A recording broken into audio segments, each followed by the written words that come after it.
তৃণমূলের প্রতিষ্ঠা দিবস প্রকাশ্যে কোন্দল, গোসাবার অনুষ্ঠান থেকে প্রকাশ্যে তৃণমূলের কোন্দল। অনুষ্ঠানে হাজির ছিলেন ব্লক সাধারণ সম্পাদক, তবে দেখা মেলেনি বিধায়ক ও বিধায়ক ঘনিষ্ঠদের। প্রতিষ্ঠা দিবসের মঞ্চ থেকে মারার নিদান, দলীয় নেতাদেরই গাছে বেঁধে মারার নিদান দিচ্ছেন কে? কার্যকরী ব্লক সভাপতি ঝোড়ো ঢালি। আগে নিজের বুথ অঞ্চলকে বাঁচান, পরে অন্য ব্লকের কথা ভাববেন। দলের একাংশকে নিশানা করে এমনই মন্তব্য ঝোড়ো ঢালির। বিরোধীদেরকেও আক্রমণ করেছেন কার্যকরী ব্লক সভাপতি। একে নিজের দলের প্রতিষ্ঠা দিবস অনুষ্ঠান এবং সেখানেই দেখা যাচ্ছে নিজের দলের অন্যান্যদেরকেই আক্রমণ করলেন তৃণমূলের ব্লক সভাপতি, কার্যকরী ব্লক সভাপতি ঝোড়ো ঢালি। অধিকারী তুমি রাজনীতি ফায়দা নেবে বলে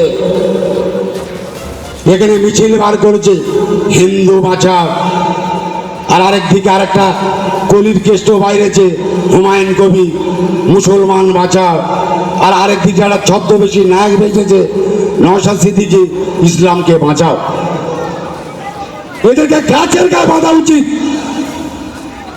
একটাই শুধু রাজনৈতিক ফায়দা করার জন্য, অন্যের পিছনে কিছু নাই।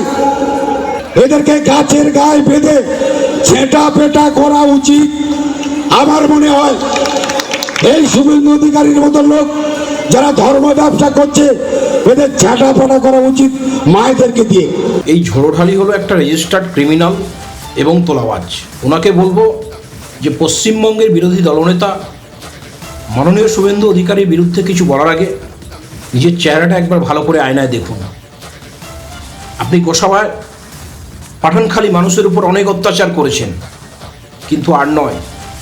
আপনি কান খুলে শুনে রাখুন ঝোড়োঢালি, এই পাঠানখালীর মানুষ রেডি হয়ে আছে আপনার ছাল তোলার জন্য।